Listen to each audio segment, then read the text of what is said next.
everyone. Welcome to the Cultivate podcast through the Grove Church. I am the lead pastor there, and so glad you are joining us. We also have Mark Freeman with us. What's up, dude? It's good, man. How about you? I'm doing pretty good. Executive pastor at the Grove, and a really good friend of mine.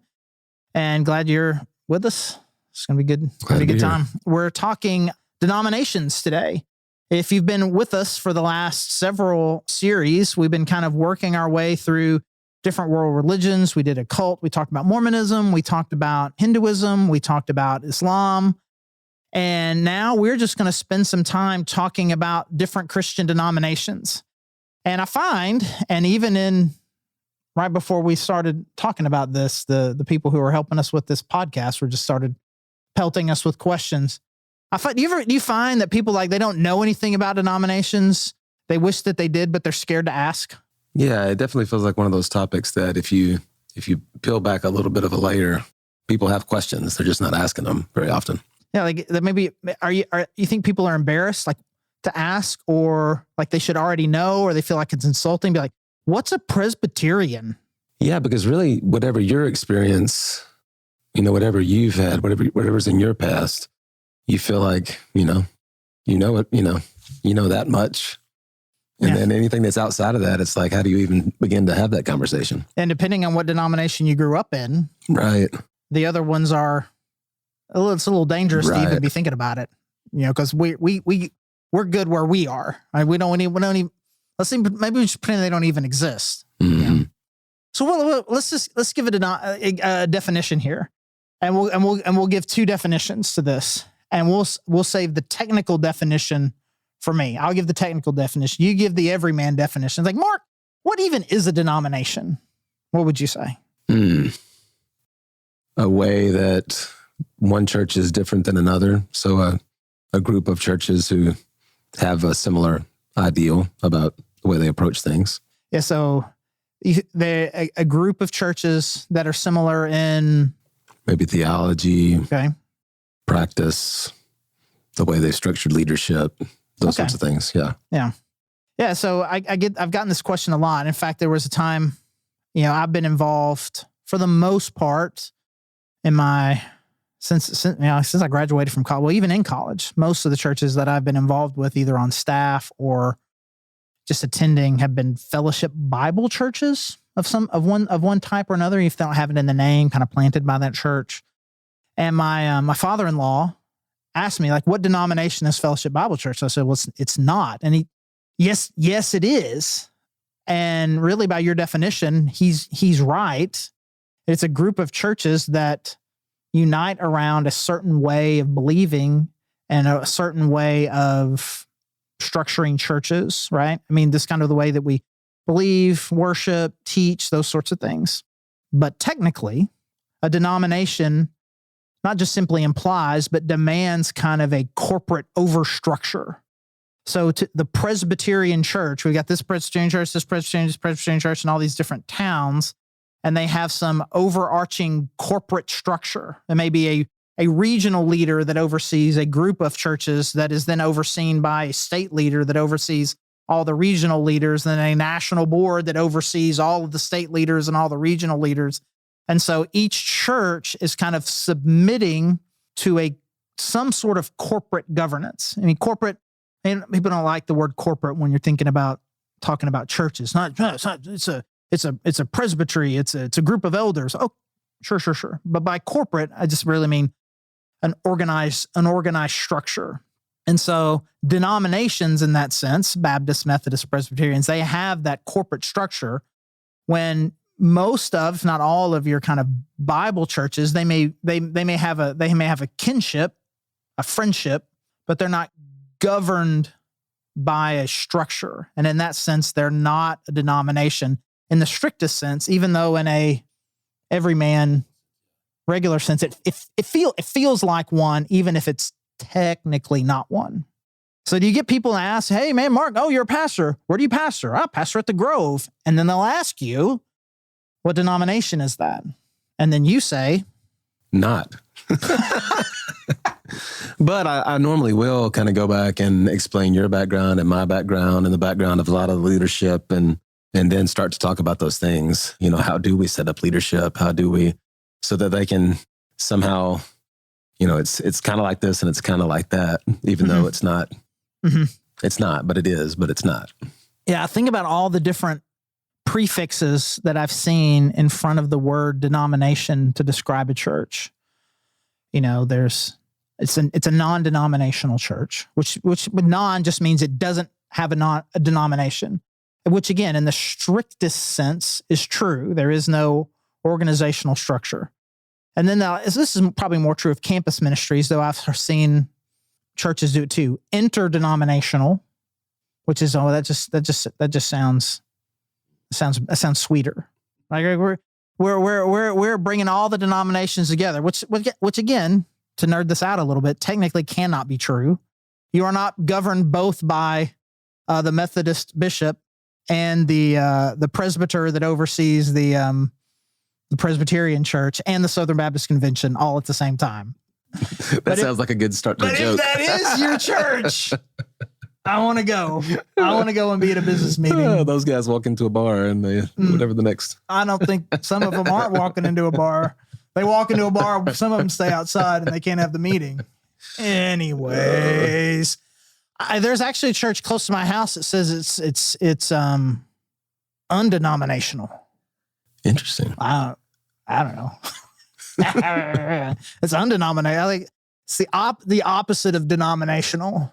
What would the opposite of denominational be? Anarchy? Yeah, I guess like communism? No structure, right? 3-year-old walks into the church that day and decides he's going to preach, and there's nothing you can do about it. Well, right. we don't have any rules, bro. Let's let this kid preach. Tell us about Bluey. I don't know, man. Okay, so what, like for you? Okay, so for you, so I had this happen the other day at Chick-fil-A. They slowly start to all What find out. What denomination is Chick-fil-A? I would say if anything can be interdenominational, it's Chick-fil-A. It's bringing all of us together. So they slowly all find out that I'm a pastor, and they start asking me questions. And guy was like, "So what denomination is your church?" And I said, "It's non-denominational." And I'm talking about with a stone cold stare, looks at me and says, "So Baptist?" Really? And I was a little taken aback. I was a little taken aback by it. But I think that I knew what he meant. And so I said, sort of. Right? I mean, we're not a part of the Southern Baptist Church, but in a lot of our theology is very similar to Southern Baptist, even if the way that we structure the church and the politics of the church are different. Is that what you mean? He's like, yeah, most of these non-denominational churches, they're just Baptist pretending to be. I'm like, oh no, we're not that. But some of them are charismatics. So I'm like, man, what conversation are we having right now? I just wanted Coke Zero. But there's like some people that I think that are pretty denominational. I mean, I don't know, almost feel like non-denominational churches are cowards a little bit, like trying to pretend they're not what they are. And then I found out where this guy was from, and I'm like, oh, I could have guessed that's where you went to church. I got you, bro. I got you. Yeah, because in his world, denomination really matters. Yeah. Right? Yeah. And so from our perspective, being non-denominational, it's not anti-denominational. It's not undenominational. It is just an independent church, but that doesn't lead us to any sort of hostility towards denominational churches or anything. And hopefully by the end of this podcast series, you'll get a heart for that this is, we're not out here fighting or trying to dismantle any of these institutions. Just the church that we're a part of, that kind of in the history that it has, kind of really does come from more of a belief of there not being this kind of overarching governance, but not hostile to it. You know what I mean? So what churches, what sorts of denominations do you kind of, you or your wife, what's y'all's background? What kind of churches have y'all been involved in historically? Yeah. Yeah. I mean, for me, my dad grew up in Assemblies of God. Okay. Actually, church was parking lot, was right up next to the house he grew up in. Okay. My mom was in a Southern Baptist church her whole life. So from the time I was little, we kind of bounced back and forth whenever we would move, or even sometimes in the same town, between the Assemblies of God church and the Southern Baptist Church that was in town. Bounce back like week to week, or bounce back like every couple of years? No, things would happen at one place. Yeah, for sure. And leadership would change, or there would be some issue, and we'd end up at the other place for a while. Yeah, and so then I've actually been on staff with the Southern Baptist Church, been a part of their missions arm for a season. Okay. And then also a non-denominational collegiate ministry. How about your wife? Was she similar? Very similar. Okay. Yeah. Yeah. So I grew up in the most southern of Southern Baptist churches. I mean, it was deep South, Southern Arkansas, very Southern Baptist, and we were very there every week. And I feel like I definitely grew up not bouncing back. I mean, the other denominations didn't. They were to be feared, and really our competitors were other Southern Baptist churches. There were like 4 big ones, relatively big for our town. And we were about competing with them. And we didn't really talk about, I feel like I was kind of raised to be a little skeptical or fearful about them. Their Christianity maybe was a little questionable. And then I remember going to governor school, which was, we'll just call it nerd camp between your junior and senior year of high school. Ended up with this friend group with just a lot of diversity. There was a Catholic girl, a Methodist girl that I ended up particularly liking and have now liked for 34 years. Catholic, Methodist, Presbyterian, I mean, just all over the map. And I remember it just kind of unsettled me a little bit of just like, I like them. And I remember I actually came back after that summer and I had a lot of questions for my pastor, and he was a lot more amiable than I thought he would have been about, those are fine. Yeah, sure. And so I think the fear that kind of existed amongst our church, I don't know if it was necessarily, I don't think it was in the pastor's heart. I think it was just kind of maybe in the DNA of the church. I don't know. Right. Yeah. And those things are deep. They go way back. Yeah. And so the woman that would become my wife, she was raised Methodist, and we actually both went to a college that was a Methodist college. And we have, by and large, since we got married, we've really only been involved in non-denominational churches. Though for a season at seminary, we were involved in a Baptist church for a little bit. We were involved in this church plant in Colorado that was Berean. That was a denomination. So at some point today, I'm going to need you to give us 10 good minutes on the Bereans, who they are and what their distinctives are. So we're involved in a Berean church for a little bit over a year in Colorado. And sometimes in summers, I would spend summers at seminary with family, and they were Assemblies of God, some of Heidi's family. So I spent a decent amount of time in Assemblies of God churches over the years. But I would say most of my adult life, all of my childhood was Southern Baptist, and most of my adult life has been in non-denominational churches. So as we kind of get ready to just kind of set the table mark here for this series, while we're just kind of talking about denominations, maybe we'll just kind of start with this. We'll start here, and we probably will end here a little bit too.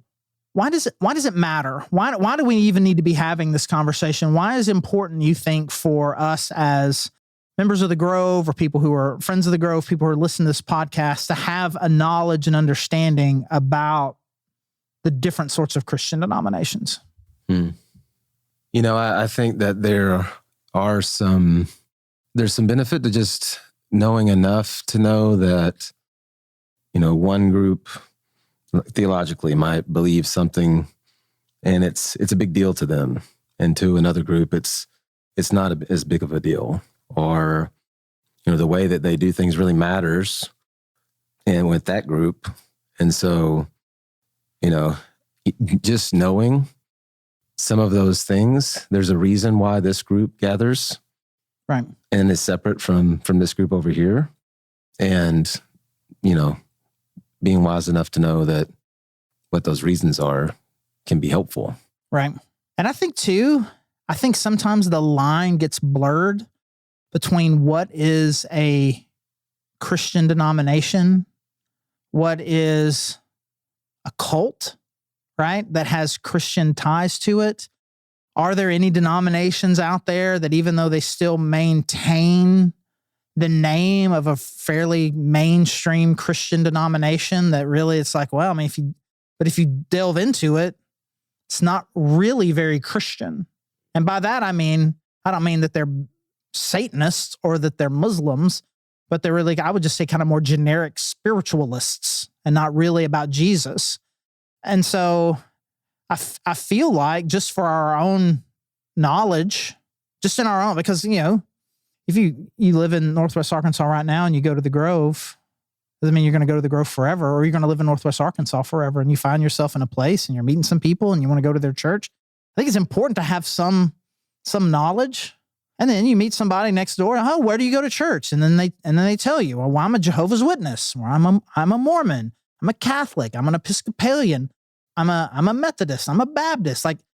And you don't want to just immediately put them in a box that they can't get out of, but to at least have some passing familiarity with who they are and what that means. What's the common ground that we have? What are the differences? Are those differences worth pressing? Or because I think, like what you said, right? If there's a difference between this church and this church, and the biggest one is that whether they baptize babies or not, one church may care more than the other one. Oh, you don't baptize babies? Get out of here. You do baptize babies? Get out of here. Or like, we don't baptize babies, but that's cool. Or like, oh yeah, I get why you don't baptize babies, but we do, and it's cool, right? And I think it's important. And I honestly, I think that our lack of knowledge really kind of hinders relationships. It's like, well, I don't want to ask too many questions because I don't want it to become a divide. But then, so I don't ask questions and I don't know, and it unintentionally puts the divide. Mm-hmm. That I don't know enough about you and I'm scared to ask, and I don't know who to ask. And so I don't say anything. And now I don't know how to connect. Mm-hmm. So we're about to set up here. We're about to spend some time in the next episode. We're going to spend some time talking about the history of kind of how all these denominations came together. We'll spend some time talking about the core and key differences from some of these, and then maybe just spend some time just kind of practically talking about how we should interact and interface with them. What are some of the big questions? What are some of the big questions that you think that we should be asking as we really do try to figure out what denominations are, what they like? What are the big questions you think? Mm-hmm. That question of this group has decided to separate, or to be its own denomination. What is the key doctrine that separates them, right, from others? If you identified and said that you were one of these, then what is it that's specific to you that makes you feel like that's different than this group over here?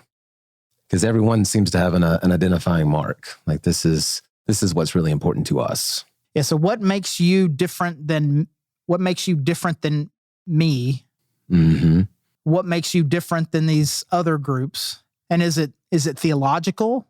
Is it practical? Is it historical? And then I think the big question too of just like, is, again, the question that we're afraid to ask is this a denomination or is this a cult? Is it a Christian denomination that used to be Christian and now kind of wavering? Mm-hmm. Right. And I think there's a lot of fear and anxiety that we have, especially in a world, and I think especially at the Grove, where we kind of pride ourselves on kindness, unity, openness, a fear of just being like, okay, well, yeah, we want to love everyone, we want to be as inclusive as we can, but I'm telling you, that's not Christian. Mm-hmm. That sort of is, but be careful. That even the idea of saying that feels weird, feels like kind of makes my tummy hurt. Like I'm just I don't want to be mean. I don't want to be judgmental, because there's so much anger and division and hostility in the world. And we've rejected that by and large as a church to try to do as best we can. But at the same time, these divisions exist. There's a reason. And there's a reason for them. And can we look at you and go, okay, well, I see why we don't I see why we don't worship together on Sundays, but we can be friends all the time. Or it's like, okay, I see why we don't worship together on Sundays. And it's not that we can't be friends, but we're following different gods here, I think. Actually, you're a cult and you're doing damage to people. I mean, maybe wouldn't necessarily say that out loud, but you have some sort of knowledge. I mean, this was something that Scott and I talked about.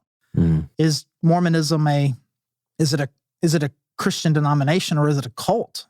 We came up with a definition for cult, and it was just kind of like, this is dangerous, stay away. And I think we want to make sure that we've got everything in the, this is a strong partner, this is a small partner, this is and this is a red flag. And I think it's important because, all of a sudden one of your kids' friends says, hey, you want to come to my youth group? Right. Where do you go? I go to First Burp Burp. To use saying the 2-year-old Layla used to say, what that means. Like, well, I don't know where am I sending my kid? Right. And so I think it is important to just kind of make sure that we have this big picture understanding of how denominations work, what they are, what the differences are. And so to kind of give just kind of like a little preview of kind of what's happening. The next one is going to bore some of you to death, maybe even Mark. I don't know. And some if of I you, fall asleep, we'll just shake you. But some of you, this will be really cool because one of the big questions I think people ask is, where did all this come from? Why aren't we all just one church? What's the history of that? So we'll just kind of get into a lot of the history of it. And then the next episode, we'll spend some time talking about what based on we know how we got here. Here's where we are. And here's how we can just kind of helpfully kind of understand these categories. And then we'll just kind of wrap it up with just something just a little more practical. Just kind of what we talk about with very open hands and a little fear and trepidation of just being like, hey, here's the ones you maybe need to be a little more careful of versus others, depending. And then maybe after we record that one, we'll feel really bad and delete it. But we just, again, just kind of walking that balance between really putting good information out there and really still wanting to have an open-handedness, but trying to help people not accidentally get themselves into a position that they don't want, or like I said, or their kids. So I hope you will continue to join us. So it's kind of just this basic setup here of kind of what a denomination is, why does this really matter, just a little bit about Mark and I's history, kind of who we are as the Grove. And we'll kind of get more into the meat of this over the next few episodes. I encourage you to keep joining us. Hope this has piqued your interest a little bit in kind of what a denomination is and why we need to kind of understand the differences. You'll join us for the next few episodes. And if you are not a part of the Grove, we'd love to know that you're listening. Go to thegrovechurch.org/connect. There's a form that you can fill out there to kind of let us know that you're listening. All the information you need about our online services, our in-person services, whether you're local or not, best ways for you to connect. You can find them all right there. Again, I'm Charlie. This is Mark, and thanks for joining us.